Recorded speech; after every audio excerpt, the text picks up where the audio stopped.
Kamar yadda na muku bayani akan cin katuwar mace. Cin katuwar mace daban ce.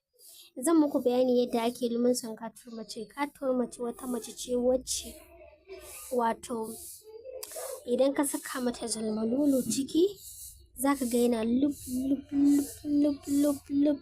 Abin yana fitowa more especially idan ka samu mai gyara gurin da kanshi. Maza masu kacen mata sun sani wato katuwar mace. Sun san yadda matan suke wato ita ce lokuta ko? To idan aka ce katuwa ko lokuta to ana nufin abubuwan da bambanci. Idan ka ji gurin zamzam to katuwar mace ce. Akwai kuma siraran kamar yadda na muku bayanai, akwai siraran mata da sauransu wanda gurin shi ma luwa yake, gurin ba shi da matsala. To katuwar mace gurin ta lub yake. More especially idan ta samu zalmalulu wanda kan shi wayo idan ka ga kan kamar abin nan. So ku gane wannan fahimtarwa ce, wannan kuma gayarwa ne. Ana ganar da ku ne saboda masu kacen mata su rike matansu, masu siraran mata su rike matansu. Saboda kowanne akwai advantage kuma kowanne akwai disadvantage.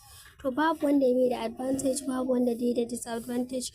Nimar katuwar mace ba za ka ba siririya ba, haka kuma participating din siririya ba za ka ba katuwar mace ba. Saboda akwai gurin ɗagawa da waye siririya ita ce take participating. Akwai kuma gurin yanayi da garɗi da zaƙi da waye. Katuwa in ta baka siririya ba za ta baka ba. So don haka ina shawartar ku danna subscribing, kana ku danna ƙararrawar sanarwa na shafin namu na Kankana Uwar Ruwa domin jin daɗin zamantakewar auratayya a rayuwarku da matayenku baki ɗaya.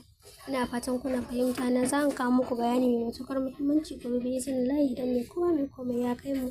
Haka za mu ci gaba da kawo muku abubuwa daki-daki ga wannan shafin namu don faɗakar da ku, gamsar da ku, jiyar da ku abin da ba ku sani ba ga auratayya har da magungunan sauran kawowa da sauransu. Za mu kawo shi, ku yi subscribing kawai ku yi sharing.